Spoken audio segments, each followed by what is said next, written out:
Hey, what's going on, guys? It's your boy Breeze coming to show you with a new NBA 2K16 tip. Today I'm going to be showing you how to destroy the CPU in the Pro-Am. Now, a lot of people have actually been requesting this video because a lot of times in the Pro-Am, you'll be going up against these teams that are very quick to quit and rage quit.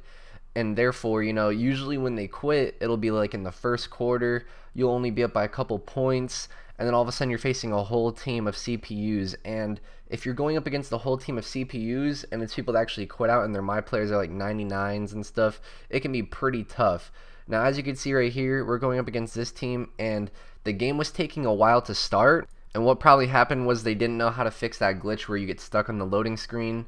And after a while of waiting, they probably just quit out and closed their apps in the loading screen. So by the time the game started up, they were all gone. Now, as you can see, the stands are completely empty and there's no fans. Now, that's actually a glitch that happens when the other team quits before the tip in the loading screen. So, as you guys can see, we're going up against all CPUs. Now, another way you could check to see if you're going up against all CPUs, if you can't really tell it right away, is just to hit the start button, and you'll see a bunch of like default names on the other team. You won't see gamer tags, you'll actually see like real player names, and that's how you know you're going up against a full team of CPUs. Now, what we do is we play a lot of 3-2, and if we have to, we'll play man-to-man, but the reason why we play a lot of 3-2 zone against the CPU, well, as you guys know, we play a lot of 3-2 against users as well, but we run it against the CPU because it actually confuses the CPU into making bad plays. Now, as you can see right there, we run a pick and roll. Pick and rolls are really good if you have a good big man. Unfortunately, right there, we missed the dunk.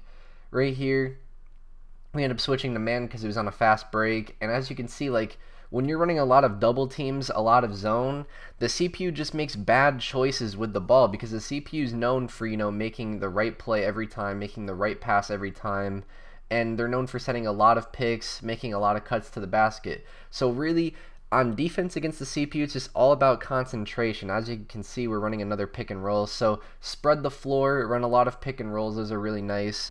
And just play patient, guys. Run your offense the right way, take your time, spread the floor, run pick and rolls, and abuse your big men, guys. Big men are very nice against the CPU because the CPU is just not that great at rebounding, and the CPU isn't that great at playing D around the rim.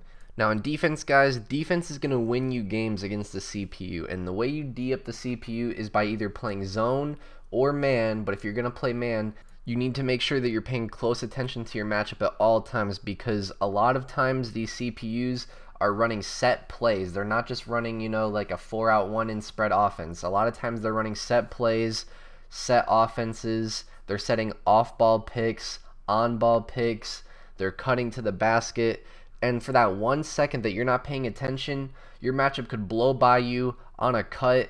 Whoever the ball handler is going to know this right away because the CPU, they know who's open at all times, and they're just going to throw that pass right into the paint, and they're just going to get that easy bucket. So you always need to make sure that you're denying your matchup the cut to the basket. You're calling out when you get screened and when to switch, so that way you guys can play these pick and rolls and these off-ball picks on a good level. And you're also just making sure that you're double teaming and running a 3-2 at the right time. You know what I mean? If they're torching your 3-2, try a 2-3. If they're torching your 2-3, try a 2-3 or a 3-2 trap. If they're torching that, just try man and then maybe trap every now and then in the man-to-man if their spacing isn't that great, like you'll see me do every now and then in this video.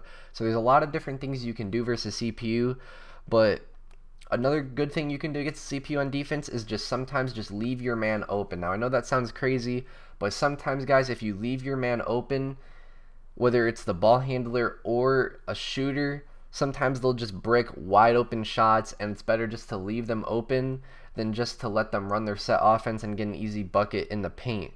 Now, obviously, if they're making every single shot, stop leaving them open, but it's just something to try every now and then. You'll see us do it a couple times in this video. We'll just leave our dude wide open and they'll brick the shot. However, they will make shots here and there as well when they're wide open. They don't miss every wide open shot, but they will miss quite a few wide open shots as opposed to open shots in the paint. Now, in offense, once again, just keep an eye on your big man. When the defense is pressing, that's when you can really do some damage. You can either sprint past the defense, get an easy dunk, or you can throw it up to your big man if he's up ahead and he can throw it down.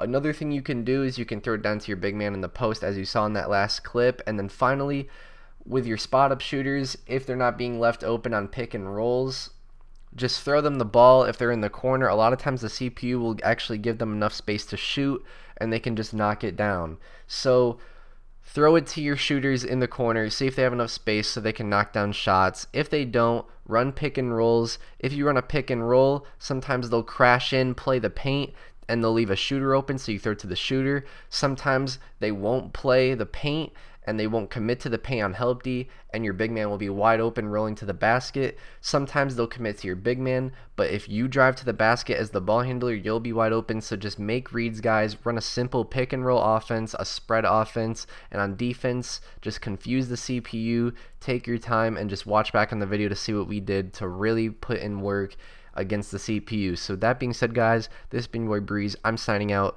Look for more fire tips to come. If you're not subscribed already, subscribe to the channel. A lot of fire tips still to come very soon. This has been your boy Breeze. Have a nice day. Peace.